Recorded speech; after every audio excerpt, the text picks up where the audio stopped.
हैं जो 2019 से हटके हैं? मैं यही कहूँगा, मेरी जनता की जो आवाज है, मेरे हल्के की जो आवाज है, मैंने विधानसभा में बार बार उठाई, तो आप जो पूछना चाहेंगे उसके जवाब दें। कि आप इस बार कांग्रेस से टिकट की दावेदारी कर सकते हैं?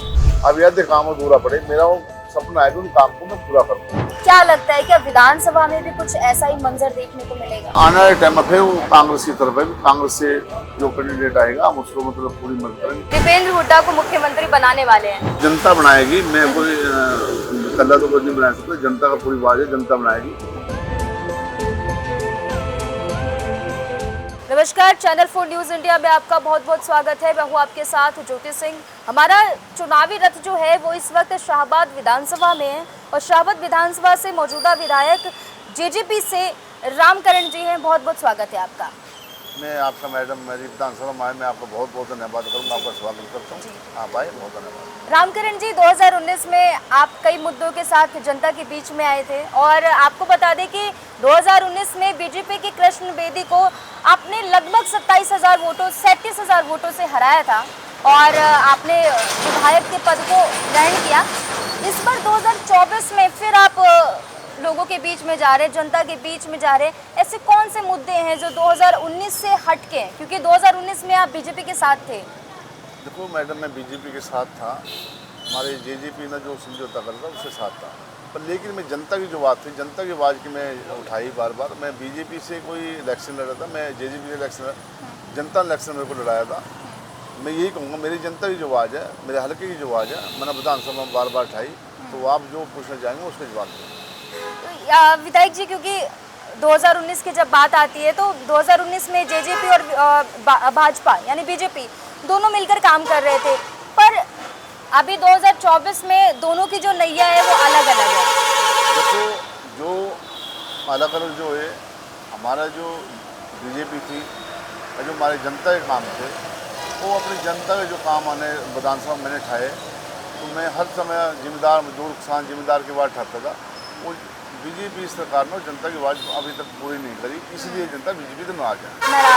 तो आप इसीलिए बीजेपी से खुद को दरकिनार कर रहे हैं। तो एक और सवाल है, इस बार ऐसा कयास लगाया जा रहा है, आपकी विधानसभा की जनता का ये मानना है कि आप इस बार कांग्रेस से टिकट की दावेदारी कर सकते हैं। देखो, मेरी जो जनता शाहबाद हल्के की 36 व्यापारी, वो चाहते हैं भी आप पहले भी रहे बीजेपी के साथ, जेजेपी के साथ। जो हमारी जनता की जो बात थी, जनता का जो पूरे काम अधूरा काम थे, अधूरा काम जो रहेगा, जो मैंने काम करे जिम्मेदार किसान के लिए, जीडी में वार्ड ठाई, सूरजमुखी की वार्ड ठाई, गन्ने की वार्ड ठाई, जो आप बाबा मारकंडे जो पानी ओवर रोज की वार्ड ठाई, बहुत सी वार्ड ठाई, वो आज मतलब जीवी किसान की सरपंच की वार्ड ठाई, सरकार उस पर खड़े नहीं उतरी। इसलिए मेरा जो काम अधूरा, मैं इसीलिए जो जनता से चाहती है अभी दोबारा आपको एमएलए चुनेंगे, दोबारा जो हमारे अधूरे काम है वो आपने पूरे करें। तो इस बार आप कांग्रेस से टिकट ले सकते हैं? देखो, जो मेरी जनता कहेगी, कमेटी बैठेगी, कमेटी के अंदर जो निर्णय लेगा, मेरे 36 व्यापारी, दुकानदार, व्यापारी, शाहबाद के हर इंसान जो जैसे मेरे कहेंगे, मैं उसको उनके लिए तैयार हूँ। बाकी जो जनता के जो मेरे काम अधूरा पड़े, जिम्मेदार किसान के लिए जो मैंने आवाज़ उठाई थी, अब यदि काम अधूरा पड़े, मेरा वो सपना है कि उन काम को मैं पूरा करूँगा। अच्छा, ये जो ज़मींदार हैं, जो किसान हैं, वो बीजेपी से बहुत नाराज़ हैं और कांग्रेस का समर्थन चाहती है और उस कांग्रेस को समर्थन कर रहे हैं, खुलकर कर रहे हैं, कह रहे हैं कि अगर कांग्रेस से दावेदारी कोई भी कैंडिडेट करता है तो हम उसके साथ हैं। क्या कारण हो सकते हैं? देखो, जनता ये देखती है कैंडिडेट कांग्रेस से अच्छा कैंडिडेट है, ये नहीं कोई कैंडिडेट वैसा, जनता बहुत समझदार है, कैंडिडेट को भी देखती है, सरकार को। हमारा ये है, आज जो बीजेपी के जो कैंडिडेट थे या पहले रहे मंत्री रहे, कुछ भी रहे, मैं उनके बारे में नहीं कहूँगा। बाकी मैं ये कहूँगा, मेरे कार्यकाल में जो मैंने सरकार से काम मांगे जिम्मेदार के इसके लिए, अभी वो काम अधूरा पड़े, अभी वो काम पूरे नहीं किए, और जो काम पूरे कर देते, सरपंच की जो मांग थी, सरपंच की मांग नहीं पूरी करी। जो जिम्मेदार का जब गन्ने का रेट आया, गन्ने के रेट का पूरा गन्ने का रेट नहीं दिया।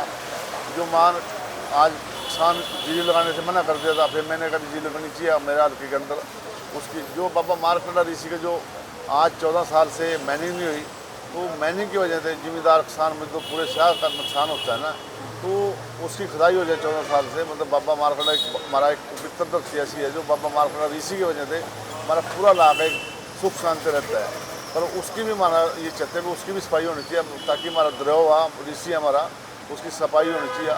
14 साल से उसकी सफाई नहीं हुई। मेरा माननीय कहना यही है भी जिम्मेदार मजदूर किसान का जो नुकसान होता है, बाबा मारकंडा ऋषि फिर भी फसल का नुकसान हो जाता है, जान मार के फिर भी बहुत रक्षा करते हैं।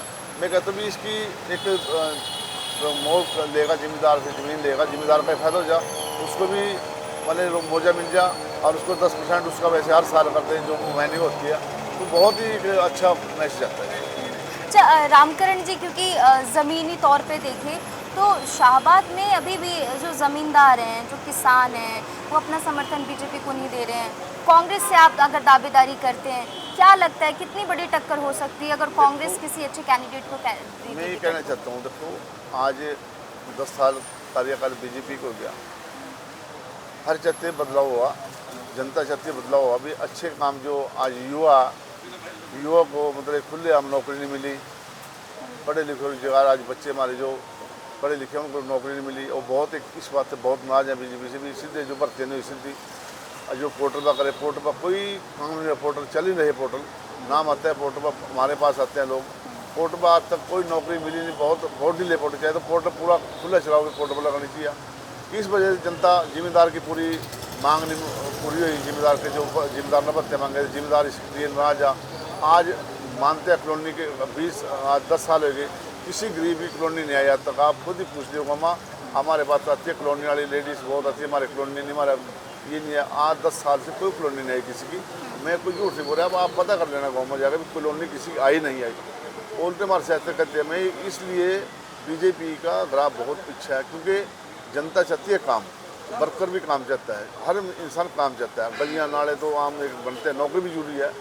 आज जो हमारे हल्के की जो ठेकेदार पर जो टेंडरिंग करी सरपंच की, टेंडरिंग बहुत काम पीछे, टेंडर लगते नहीं, कोई ठेकेदार काम बहुत डाउन पीछे ले जाए, कोई ठेकेदार 10-20 काम ले लें, उनको पूरे काम नहीं होंगे।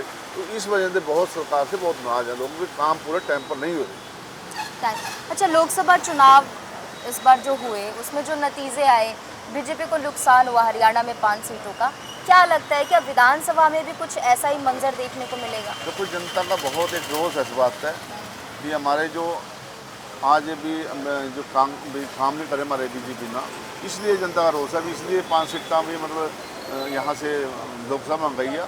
आगा आने वाले टाइम में फिर वो कांग्रेस की तरफ है कि कांग्रेस से जो कैंडिडेट आएगा हम उसको मतलब पूरी मदद करेंगे। बंदा भी देखते हैं, कैंडिडेट कांग्रेस बंदा भी देखते हैं कौन बंदा चेहरा कौन आएगा, अच्छा चेहरा आएगा, लोकल आएगा। हम जनता के बीच में 24 घंटे खड़े, हर 36 व्याधि की बात करें, बच्चा मेरे पास आता है, मैं उसकी पूरी बात सुनता हूँ। मैं कहता हूँ कि मतलब कि जनता के काम होने चाहिए, हमारे हित की बात होनी चाहिए, जनता के हित की, किसान मजदूर जिम्मेदार किसान व्यापारी की आड़ती की बात होनी चाहिए, ताकि सब कुछ हुआ। तो एक तरफी बात नहीं चलती है। मैं ये कहता हूँ कि जनता के काम होने चाहिए, 36 व्याधि के काम होने चाहिए, तो ताकि अगला सरकार आएगी। क्या लगता है आपको कि क्या इस बार हरियाणा में दीपेंद्र हुड्डा दावेदारी कर रहे हैं मुख्यमंत्री की सीट की, और नायब सैनी भी हैं, क्या लग रहा है कि हरियाणा में इस बार विधानसभा चुनाव में क्या देखने को मिल सकता है, कितनी सीटें आएंगी? जो हुड्डा के पिछले कार्यकाल में काम करे हैं उस काम को देखते हैं, दीपेंद्र हुड्डा को गाड़ी समझते भी दीपेंद्र हुड्डा आना चाहिए पीछा नौकरियाँ के काम के बारे में।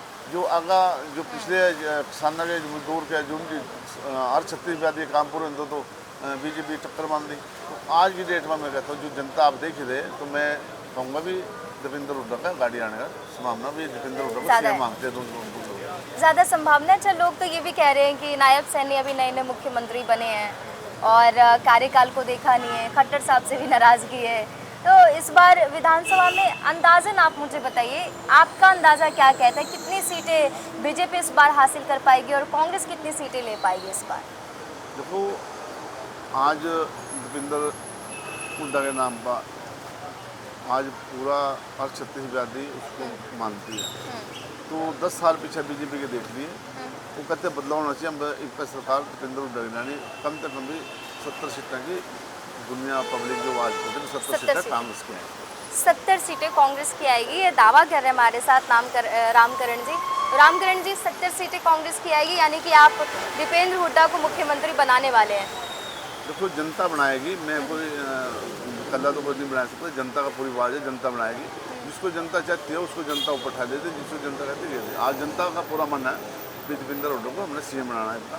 10 साल कार्यकाल में हमारे जो आज युवा साथी हैं जिनको नौकरी मिली, जो वर्कर हमारे जो काम करते हैं चाहे किसी भी पार्टी का वर्कर है, जो वर्कर के काम नहीं होंगे तो वर्कर को नाराज होगा। मैं तो सीधी बात करता हूँ भाई, हमारे तो कोई ऐसी बात नहीं। हम कहते भी जनता का काम होना चाहिए, जनता खुश होनी चाहिए, जब भी आपका काम जब भी वोट दिया। कोई जनता नाराज है, मैंने सरपंच के बारे में बोला था भी सरपंच को ना छेड़ो, जिस सरपंच को छेड़ा, किसान को गन्ने का रेट नहीं पूरा दिया, जीरी के टाइम में जीरी लगाने तो बंद कर दी, सूरजमुखी का पूरा मतलब उसका मतलब जनता को एक बार जनता को खराब करता, जनता को परेशान करता, फिर उसको मिला तो उसका कोई लाभ नहीं है। जनता को पहले जो चीज़ देनी पहले देखो, उसको जनता को कुछ करना चाहिए। हमारे जो हरियाणा के अंदर जिम्मेदार मजदूर किसान एक ऐसा जिम्मेदार मजदूर किसान है, ये बहुत अच्छे हैं, बहुत अच्छी बात है। हर व्यापारी दुकानदार पे एक दूसरे की बात मानते हैं, तो ये बात मानने पर इनकी बात सरकार ने माननी चाहिए थी, और मानने के बाद इनकी जो मांगा थी इनकी पूरी करनी चाहिए। आज तक ने प्रदर्शन में बैठाएगा फिर देनी, फिर उसका कोई लाभ नहीं होता। मैं तो मेरा मानना है, मैंने देखा, मैं अंदर जिम्मेदार मजदूर किसान के बीच में रहता हूँ 24 घंटे, तो इस वजह नाराज है। हमारी मांगी, फिर हमारे वो लाठियाँ चलाई, फिर हमारे वो फिर दिया, फिर उस चीज़ का लाभ नहीं कुछ मिलता। मेरा कहना पहले दे देना चाहिए, जो देना चाहिए पहले पंचायत बैठाएगा, पहले दे देना चाहिए जो देना चाहिए। तो आज इस बात से जनता नाराज है। पिछले मुद्दे की बात करें तो पीछे आपने चीनी मिल का मुद्दा रखा था, आपने इस्तीफा भी सौंपा था, तो कहीं ना कहीं आपको हमेशा देखा गया है कि आप किसानों से जुड़े रहे हैं, किसानों को आप समझते हैं, जानते हैं। इस बार अगर आप फिर से जीतते हैं और फिर से विधायक चुने जाते हैं, तो किसानों के लिए कुछ ऐसे एक आध दो फैसले किसानों के हित में आप कौन से लेंगे?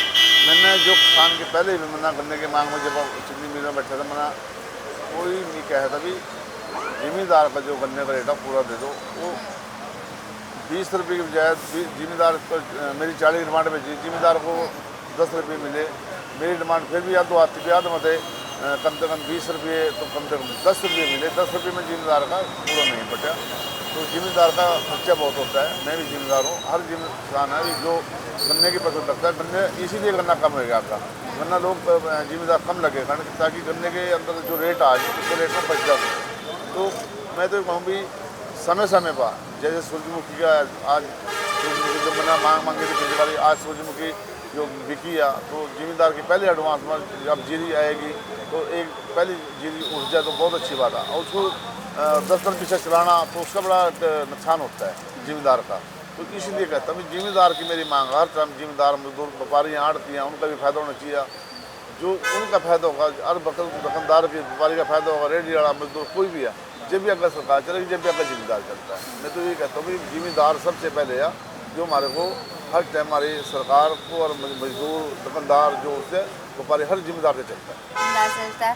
बहुत बहुत धन्यवाद रामकरण जी। रामकरण जी थे हमारे साथ, शाहबाद से विधायक हैं और इस बार कांग्रेस से टिकट की दावेदारी कर सकते हैं रामकरण जी।